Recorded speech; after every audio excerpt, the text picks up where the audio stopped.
screen. Hello? Hello. How to share the screen right now? Seems. Do I have a? Hold on. Okay. Share my screen.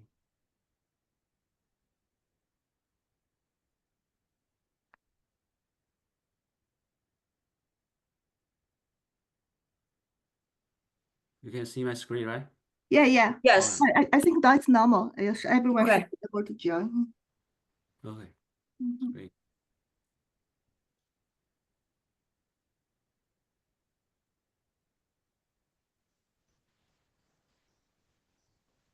Should we start? It's like 100. Yeah, let's start. Okay. Good evening, everyone. Sorry for the technical issue. So I'm the Liping Lee Hematopathology Fellow at Rutgers University. I'm today's moderator. It's our honor to have Dr. Zhu here to give us a lecture. So today's session will be recorded. So I just want to let everybody knows. So before we start, let me briefly introduce Dr. Zhu. He graduated from Xiangya School of Medicine in 2002 and continued his master degree in the same place. And he did his PhD and pathology residency training in the University of Tennessee Health Science Center. He completed his molecular and soft tissue fellowship training at MSK. So since 2018, he joined as an attending pathologist and assistant professor at Cooper University.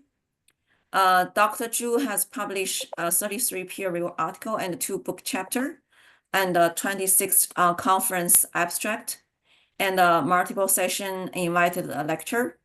He was a co-investigator for 6 current ongoing research projects, and his translational research contribute to multiple areas of the science, such as identify association IDH1, IDH2 mutation with the longer relapse-free and metastasis-free survival in the high-grade chondrosarcoma, and also validate, implement clinical molecular diagnostic assay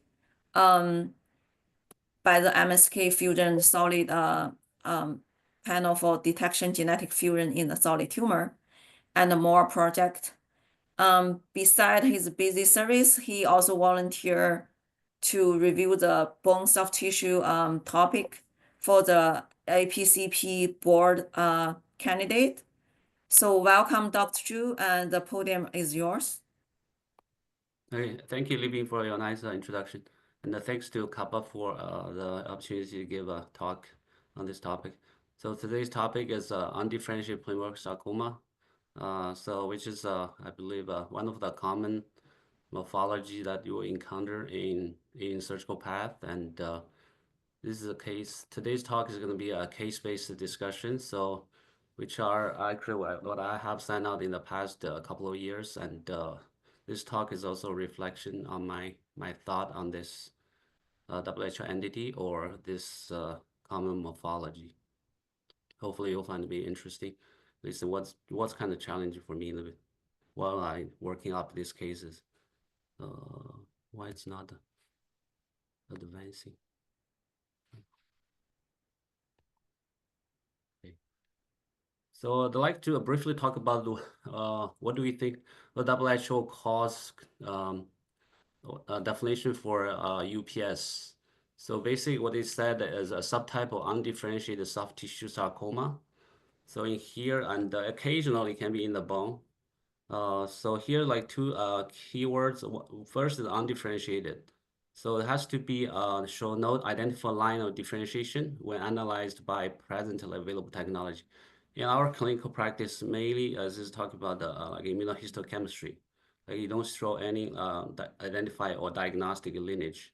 Secondly, the tumor morphologically show very patternless with the marked cytologic atypia And this type of tumor often have a frequent bizarre multinuclear tumor giant cells, basically pleomorphism. We're gonna briefly talk about that too. So I'd like to start with an index case, just to make it more easy to understand how this dry concept. So first case is what I saw in a 79-year-old female presented with thigh mass. This is a clinical this is an MR imaging. You can see the tumor is in the thigh. It's deep to the fascia in the muscle. Basically, the plane between muscle and the dermis is right there.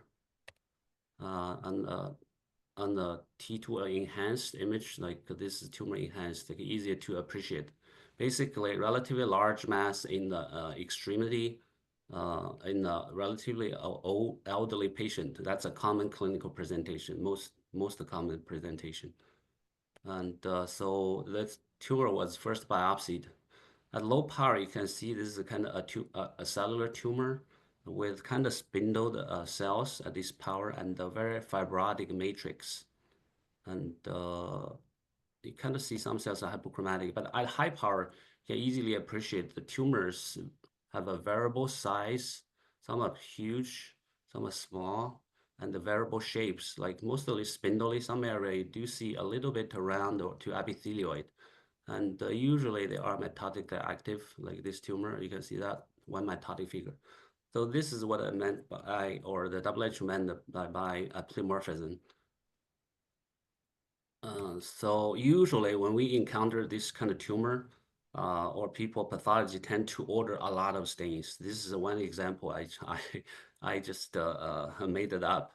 So you can circle all kind of lineages, depend on like a keratin and the lineage, all kind of lineage markers in carcinoma and the sarcoma thing, and even sometimes like maybe hematology, not particularly in this case, but that's a general scenario. But usually in the end, most of these markers will be negative or patchy or focal positivity or non-diagnostic. And in older times, only marker like consistently positive is called CD68. And people believe was like a histocytic marker. For the old name is called MFH, malignant fibrous histiocytoma. And now, because people understand this tumor better, we renamed it to UPS. And so come back, this is actually the present WHO emphasized. This is a heterogeneous group and the people knows and the diagnosis exclusion. So, and what do we already know about the genetic and genomic alterations in UPS? So I'd like to briefly talk about in terms of mutations, copy number alteration, and structural variants. Actually, there's no recurrent structural variants being identified in this, in the quote unquote UPS.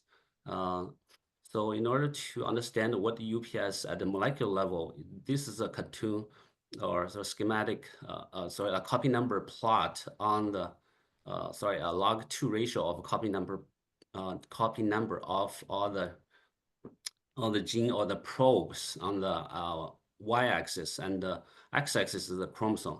You kind of see compared to a single line of diploid genome, UPS genome, tumor genome is very messy. It's can involve in multiple and either copy number gain, means number increase, or loss in almost, if not all the chromosomes. So basically you see undulating lines of this. So this is a classic UPS. So if look at the morphologically, this will be reflected as a morphological variation in the tumor cell type, size and shape, or another word, pleomorphism. And so the whole genome is very unstable there. That's why every cell might have a different amount of DNA or genetic material. So that's why I make them look very different. And however, in contrast, in the what they call the monomorphic tumors, this is an example of Ewing sarcoma.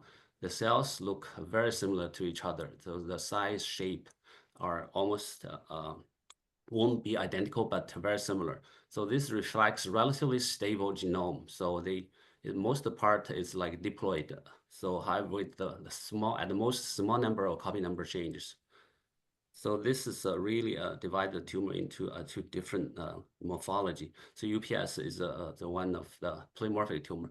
So in terms of mutated genes, TCGA, there will be thousands or hundreds or more than hundreds tumors has been sequenced.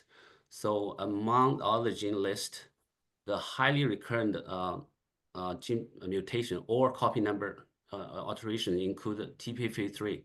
So together, if you combine the point mutation and the copy number alteration, means home-like deletion, it's account about 70 to 80% of tumors or UPS have this TP53 mutation or deletion. Other recurrent mutations include ATRX, RB, and NF1, which are much less common. And there's no real oncogenic driver mutation or oncogenic highly recurrent. Most other tumors we call a long tail of a mutation or mutated genes, usually less than 5%, which means they are usually passenger mutations. So not probably doesn't play a bigger role in this tumor. And in terms of tumor mutation burden, sarcomas will tend to have less tumor mutation compared to the high tumor mutation TMB cancers like cutaneous squamous cell carcinoma, mismatch repair deficient tumor, and melanoma, etc. This is usually less than 10 sarcoma. Usually in the 400 gene panel, like you would probably see less than 10 mutated genes, usually in the report. However, come back to the first case. So after the biopsy, so we received the resection. So on resection, you can see compared to the left side fibrotic matrix, on the right-hand side, you can see very prominent myxoid matrix in this tumor. So the biopsy only got the fibrotic area. So this is actually comes here. So on the right side in the myxoid area, you do have a curvilinear blood vessels and the striking very myxoid matrix, and in the high power you also see like pseudolipoblast, which basically cytoplasmic mucin. And this is actually a common scenario what we encounter in daily practice. So biopsy might not represent the whole tumor. So even this portion looks like UPS. It's actually a myxoid, like a myxofibrous sarcoma with some UPX-like area, which is commonly seen either due to a tumor evolution or sometimes treatment artifact, not artifact, treatment effect. And the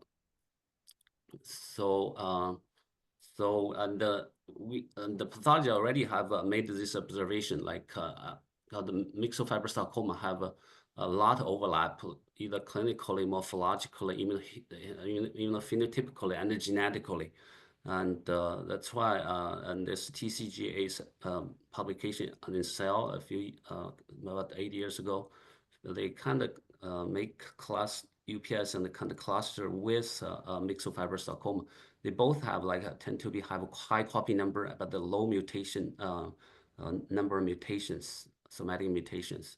And they draw this cartoon, say like MFS, UPS is basically a molecular morphological spectrum of the same molecular disease. So that's a typical presentation for UPS. So come back to our case.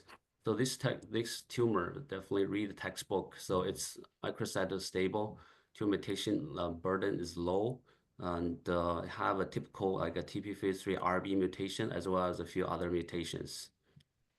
So they don't have other mutation. This is a typical mutation profile if you can find in the UPS or myxofibrous sarcoma. And now we come to the second case. This is a 69 years old male presented with a retroperitoneal mass.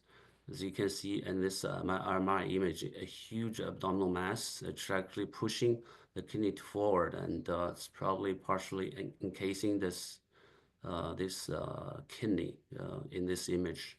This is also another most commonly encountered tumor in the abdomen. And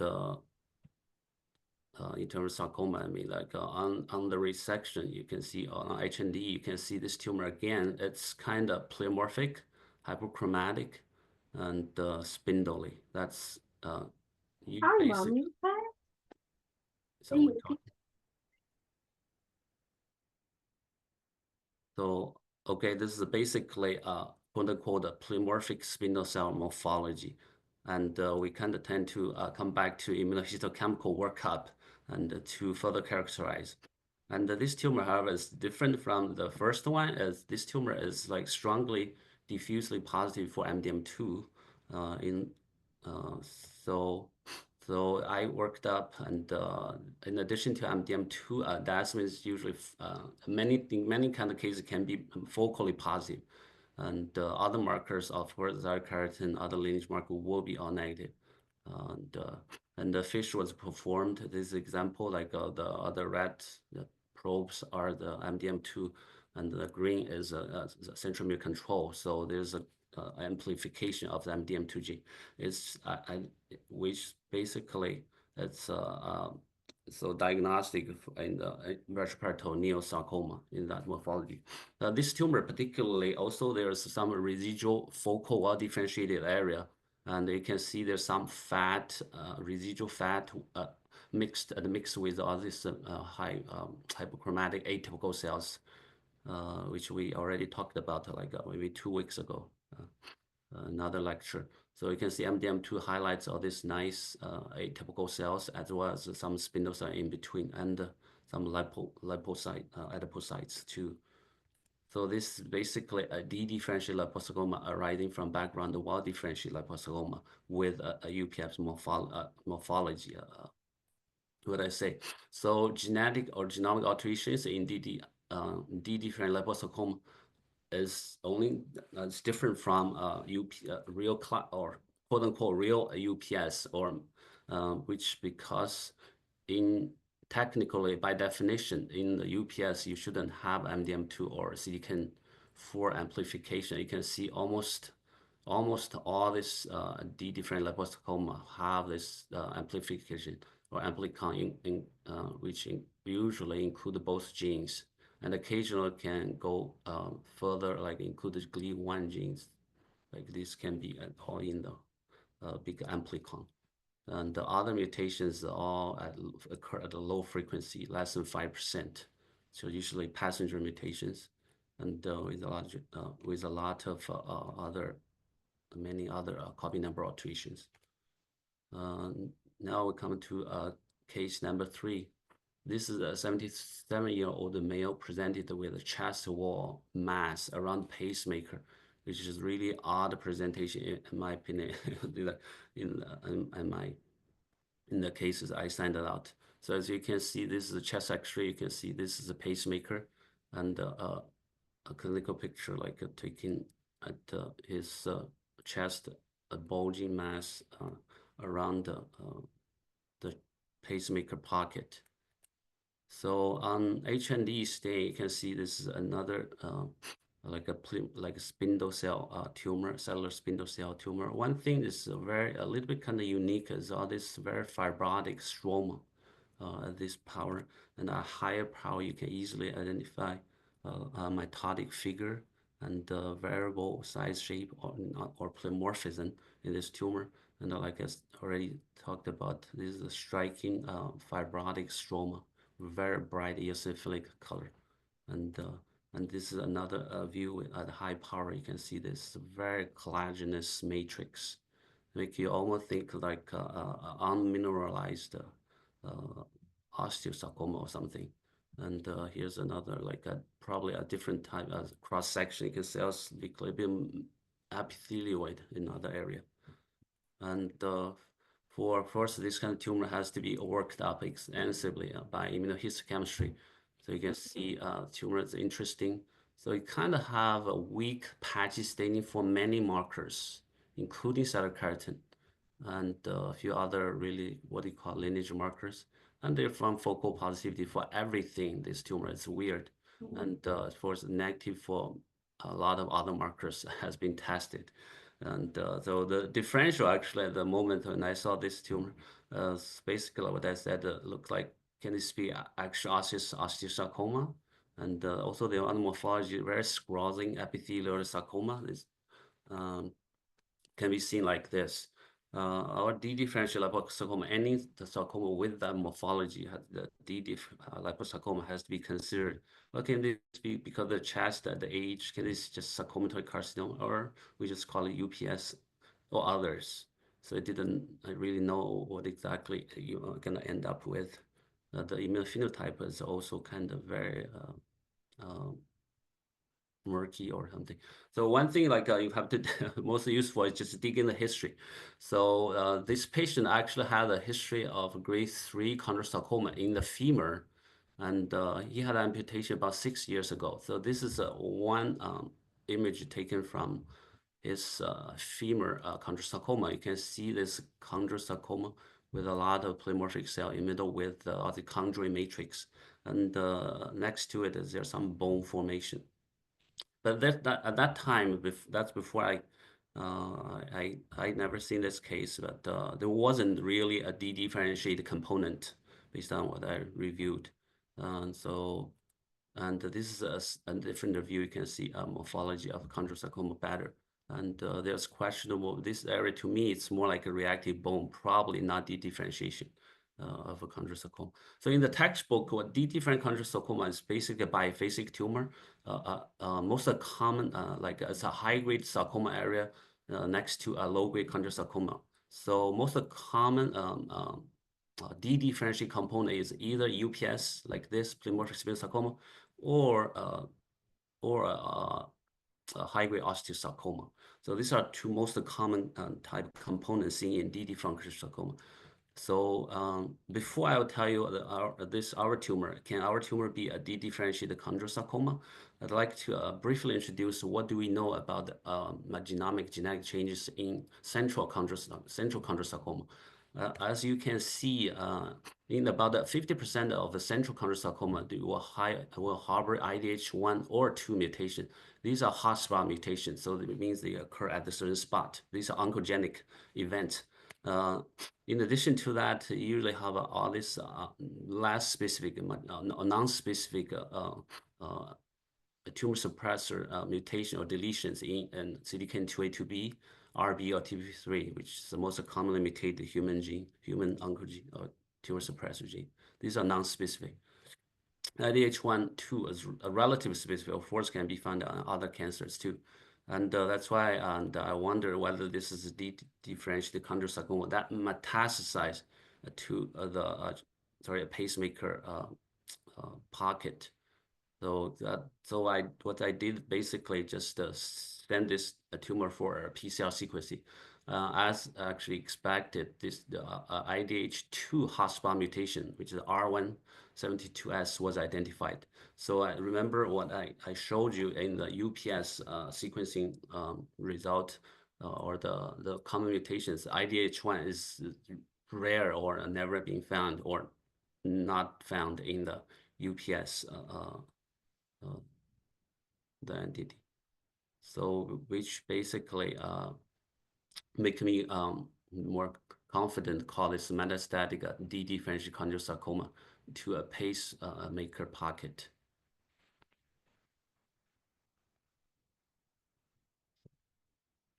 So now come to case number 4. This is a 68-year-old female who presented with a right groin mass.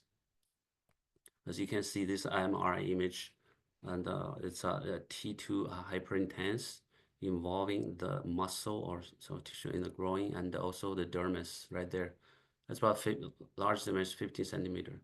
And this case was first biopsied from outside hospital, received the biopsy. So on the biopsy and not really biopsy, this is probably already resection. But one thing I didn't understand when I just see this case. So basically next to this tumor right here, very cellular, and next door you do have a lymph nodes right there.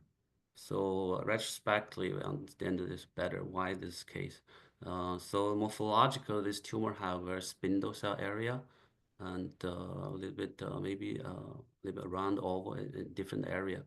But definitely this to me, it's also pleomorphic, more epithelioid to round cell morphology right here. So because tumor cells kind of is variable in size and the shape. And this tumor is a little bit unusual also for a quote unquote bona fide UPS. This have like infovascular invasion. The tumor cell can be found in the blood vessel, and so of course, and a lot of immunohistochemical staining has been done.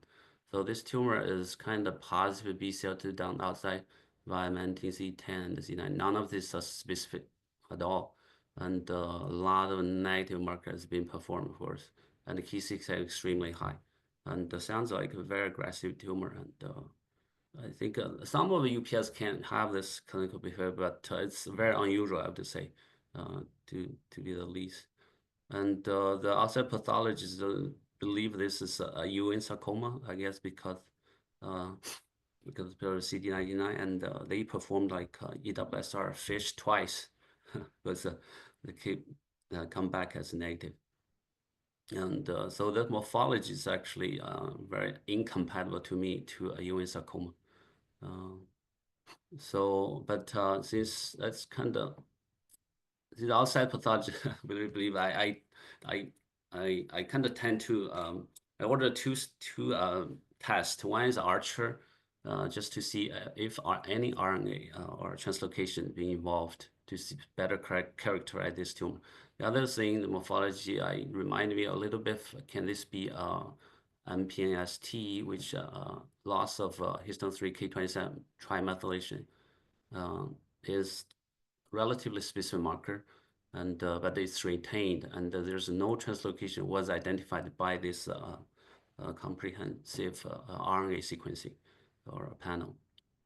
So I was almost ready to sign it out as UPS. So, however, in our system, next to the diagnosis, there was a history of previous diagnosis.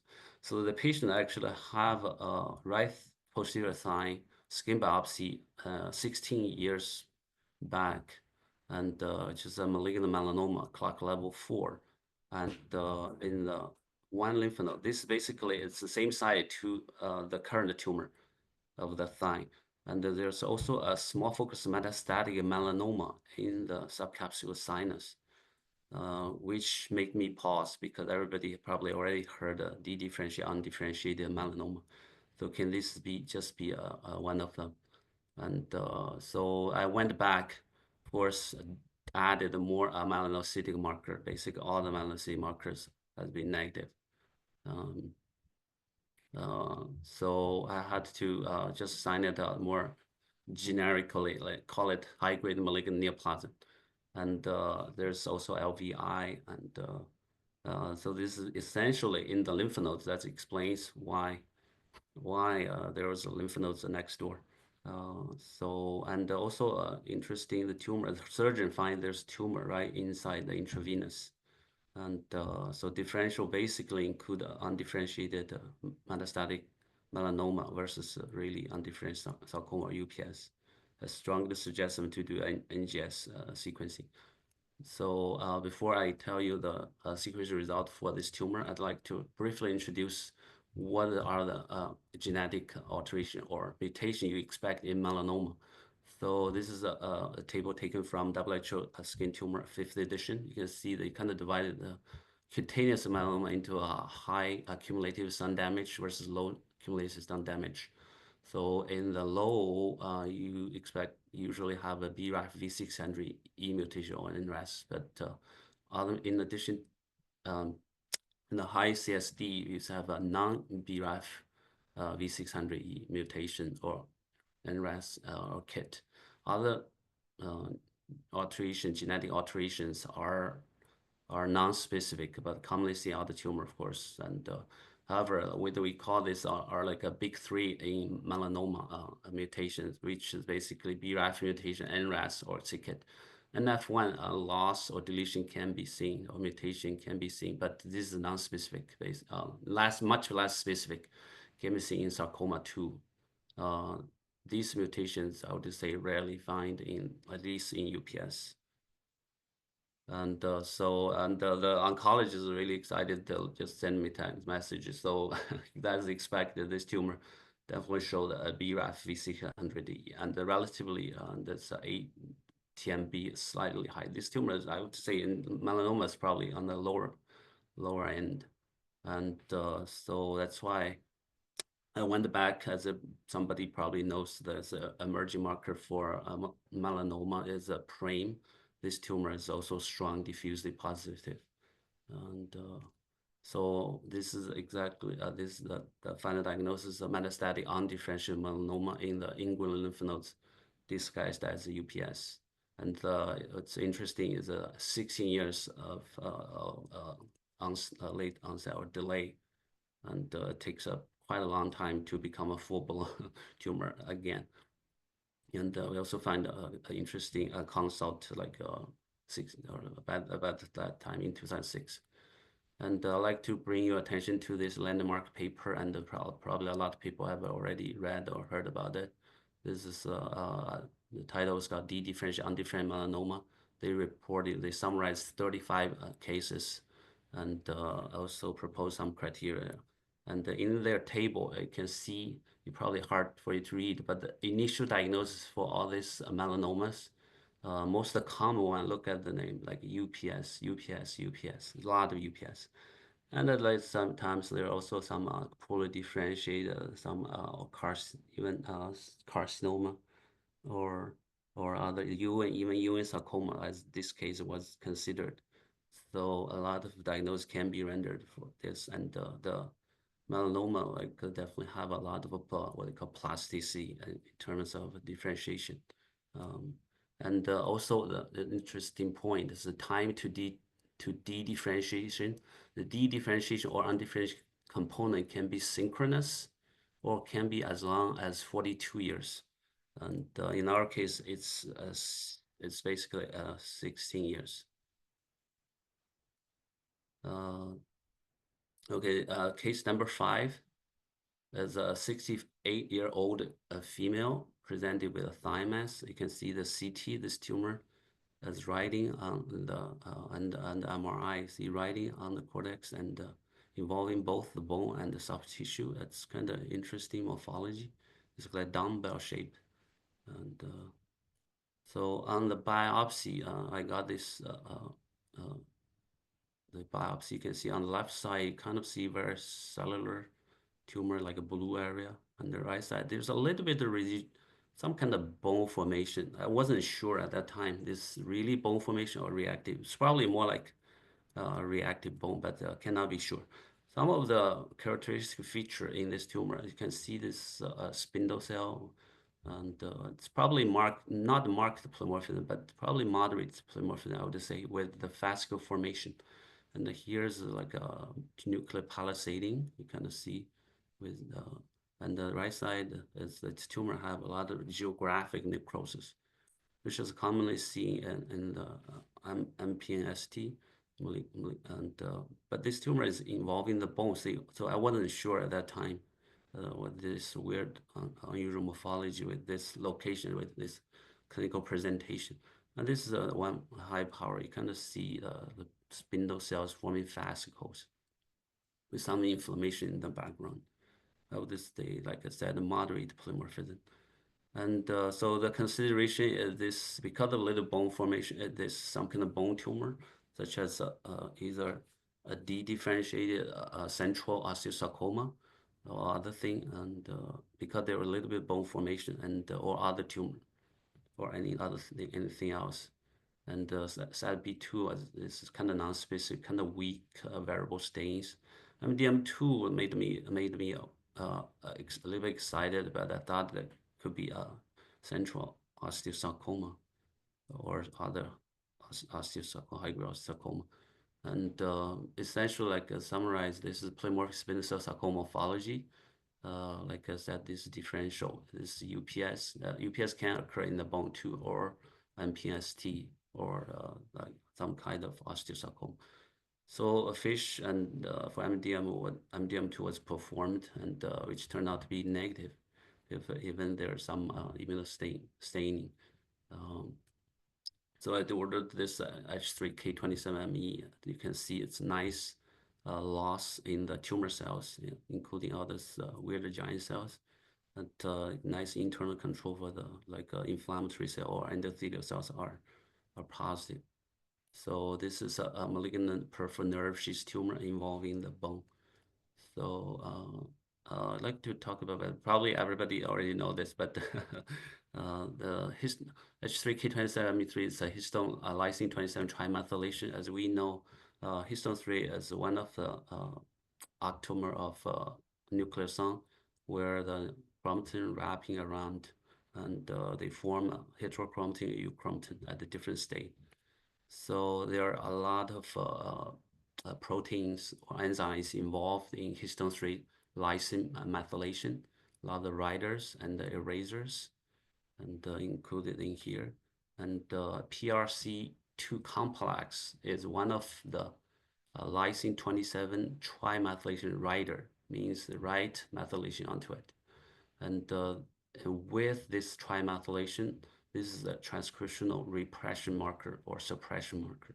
It suppresses transcription at this chromatin locus. And as you know, human cells have a highly regulated differentiation and programming. So it had to be or epigenetic regulation. All the cells have the same genomic DNA. However, they all show different phenotype. So this is through highly regulated epigenetic regulation, including the histone modification versus and the DNA methylation. So in this paper, not long ago, probably already over 10 years, MSK group identified basically highly recurrent mutations involving in the PRC2 complex in EED or CD12 loss in 92% sporadic or 70% NFL associated, and 90% of radiations for the MPST, as in the left-hand chart. And so this to me really explains why sometimes this MPST, you can have all this heterologous differentiation. Basically, you lose an important transcriptional suppression marker or the normal regulation. You can have sometimes rhabdoblastic differentiation. You can have a cartilage occasionally. You can even have a carcinoma in the MPST differentiation. And so come back to the case number 3. Why do we have so many in the D-differential chondrosarcoma? Why do we have some of this very patchy, weak staining of all kind of markers? And in addition to this, we know that a lot of other different type of tumor, in addition to sarcoma, like say carcinoma can have a sarcomatous differentiation or transdifferentiation, and even glioblastoma can have a sarcomatous differentiation. And there are also, of course, there's some case report in lymphoma, we can transdifferentiate into sarcoma. So it seems like there is common theme here. And as of course everybody understand, I just explained, it's usually this is differentiation is unidirectional and irreversible. However, in manipulated conditions or in cancer conditions, because of the whole genomic instability or genomic alteration, widespread genomic alteration or other epigenetic changes, and even like man-made conditions, we can even use 4 factors or 3 factors to induce the somatic terminal differentiated cells back into pluripotent stem cells. And that probably something related or relevant as in D-differential or transdifferentiation in human cancer. And coming back to why, maybe possibly why do we have so many aberrant markers expressed in this D-differential sarcoma. This paper published in 2023 by also Memorial Sloan Kettering Cancer showed that there's phenomenon in conventional chondrosarcoma in the, in conventional chondrosarcoma, you have maybe like 41,000 of this hypermethylated area. Remember, in CPG island. This is also a suppression marker, transcription suppression marker. However, in the dedifferentiated chondrosarcoma, this hypermethylated area or CPG site is greatly reduced. So it's called, there's a great reduction in transcription suppression in dedifferentiated chondrosarcoma. I believe this might contribute to all this aberrant transcription or expression of its different lineage markers. This probably can explain that. And so here I finished all my cases. I like to give a little summary. So I remember, like when I was in residency, I already probably heard adult type fibrosarcoma, which was one of considered most common adult sarcoma at that time probably. And this is a paper published in AJSP by Dr. Brahmi and Folk. And I took a few sentences out. So at that time, it's considered adult. But nowadays, I had a question why I have never seen people that make this diagnosis, actually, even during my residency. And the quote from their paper says, using modern diagnostic criteria, in this paper, with ancillary IHC and the molecular genetics, we have been able to reclassify 80% of putative fibrosarcomas in 2010. So, and also they concluded that the true adult type fibrosarcoma is exceedingly rare, accounting for less than 1% approximately, in approximately 10,000 adult soft tissue sarcoma seen at their institute, and should be diagnosed with great caution. I see a striking parallel in the diagnosis of undifferentiated pleomorphic sarcoma, or UPS, to this story, like adult type fibrosarcoma. I basically don't see this kind of diagnosis anymore because all these tumors have been further better classified into different names. So, and the final summary and the thoughts on undifferentiated pleomorphic sarcoma is like, so by definition, you really need immunohistochemical workup, show no lineage differentiation, and the tumor has to have prominent atypia. And this is a heterogeneous group, and it's a diagnosis exclusion. And I believe this is actually one of the common ultimate pathway for variety of human cancers, including carcinoma, melanoma, or even lymphoma, if you let the tumor keep grow and evolve. And this is due to a very complex genomic mutation and unstoppable cancer evolution.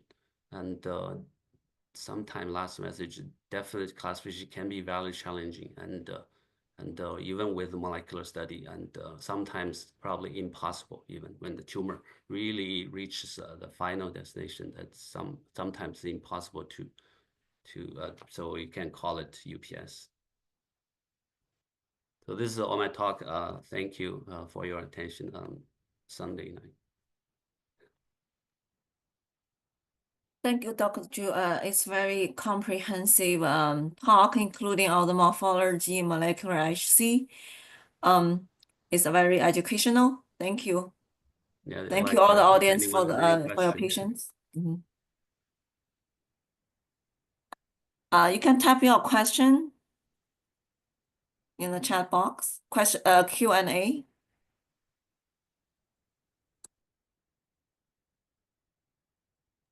And if anyone want to talk, I can unmute you.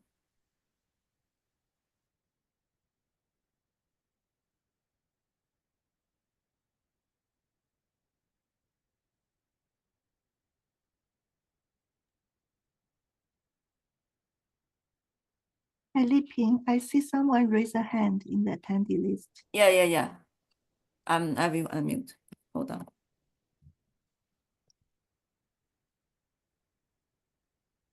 Okay, Dr. Zhu, you can talk. Hi, thank you so much for this awesome talk. I just have one question for those that like undifferentiated melanoma case. So not every institute has a PRAM, and I saw you did several other like melanocytic markers. They are all negative. Right. I mean, without the history, it would be so easy to miss such a Right. important diagnosis. Do you have some recommendations? Should we? Yeah, exactly. If you go back and read this paper, and actually they get some hints. So So of course, like there are some hints, like even with all this, I will give you a few hints. Sorry, they did give a criteria. I didn't include it here. First, very unusual clinical. First has to be like I would say Caucasian background usually, and the unusual clinical presentation means the location is a little bit unusual. It's usually this kind of morphology UPS in the armpit where lymph node is, or the groin. Like this, my case, exactly in the groin, and very aggressive clinical behavior, or sometimes basically they give some criteria in there.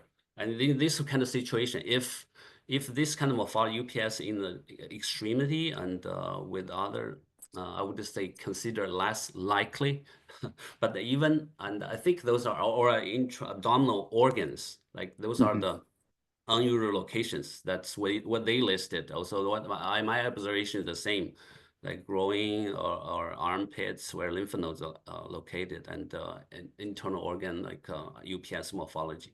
And of course, patients that have a history of melanoma, and we know, like I also had the cases, and first biopsy showed had melanocytic differentiation, but another biopsy is basically negative in old time before molecular era, probably will still be called UPS or pleomorphic sarcoma, because they lose all the markers. And even with all these conditions, being careful, and I like the terminology. Some of the pathologists said that the diagnosis of undifferentiated melanoma have called uncertainty, means without molecular finding, you basically cannot pull that trigger. And like you said, it has to be extremely careful and always consider the possibility in the back of my hand, in the back of your head. And even like for me, whenever there's a little bit more aggressive clinical, like widespread metastasis, unusual location, and even I click the diagnosis UPS, I always a little bit hinge, but on the other side, you cannot sequencing every single tumor with that UPS morphology probably. So it has to be a combination of both. So yeah, I was thinking like some caution, yes.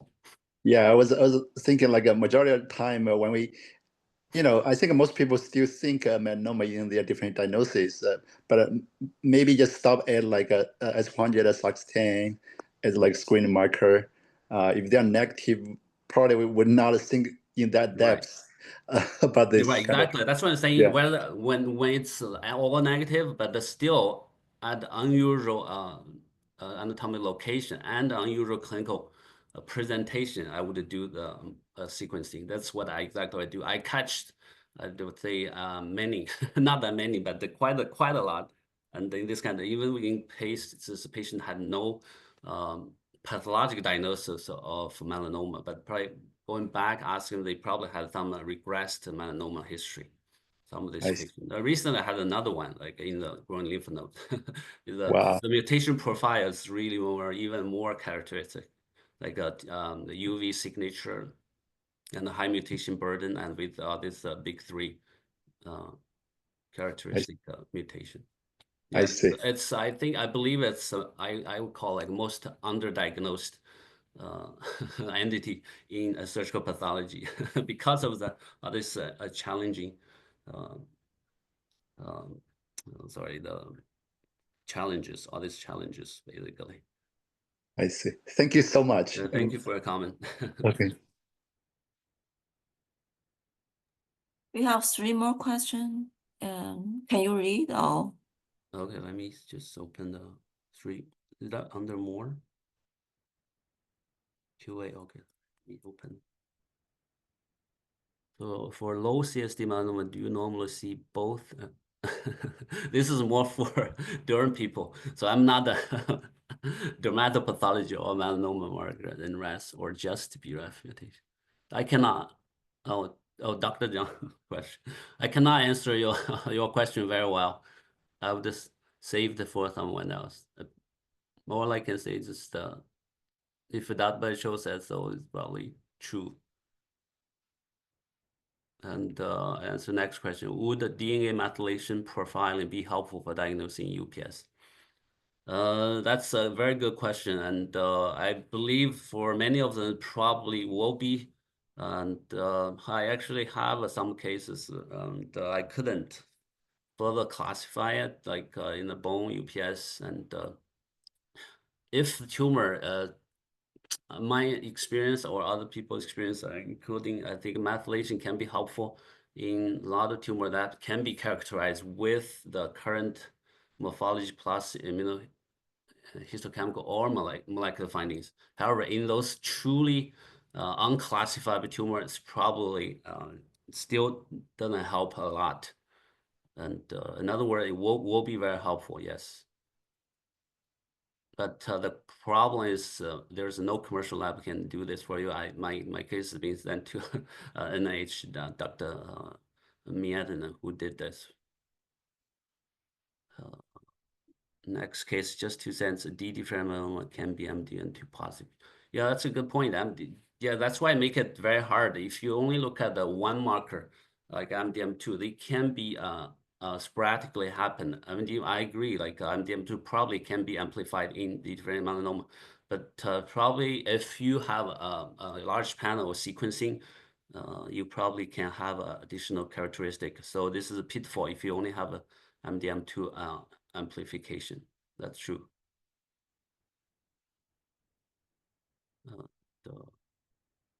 That's all. So actually, can I ask a question, Dr. Zhu? Sure. So for the immunostain of PRAME, I think the fibroblast sometimes also positive, right? Yeah, the PRAME, I think it's like any markers become less and less specific, or it's not specific at all. It's kind of be I don't know about the lipo.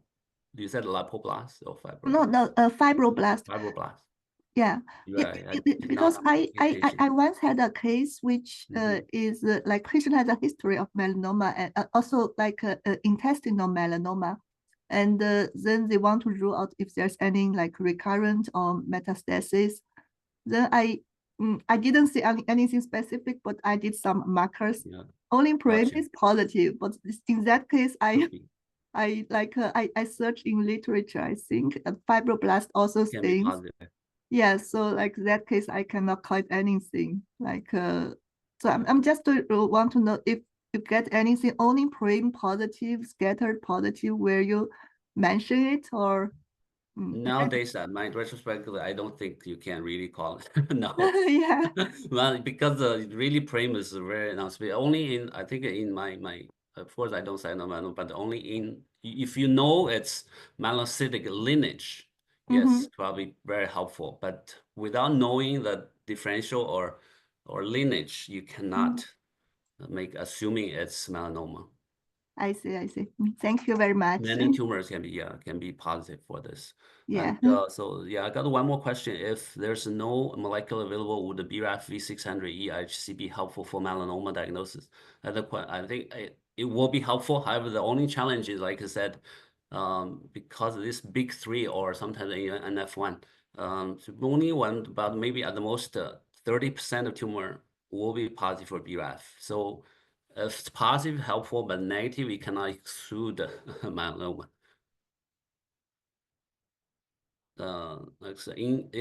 Next question is histiocytic sarcoma one of the differential diagnosis UPS? Yeah, that also coming to my differential all the time, but I think I haven't seen one in my hand yet. Histiocytic sarcoma, I don't know. The definition for this is also very challenging. I think people believe maybe it's some hematological marker like CD4 or CD45 has to be at least weakly positive. But genomically, I don't know how exactly to distinguish this. Or maybe patient has a history, some lymphoma that might be helpful. Yes, it's another area. To me, it's very challenging to make a definitive diagnosis of histiocytic sarcoma.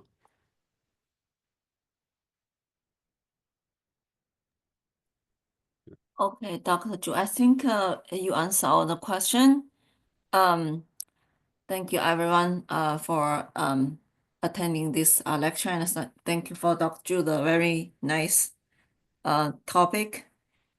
Okay, I think we can finish here, and hope everyone have a nice rest of weekend. Okay, thank you. Bye. Thank you. Bye-bye.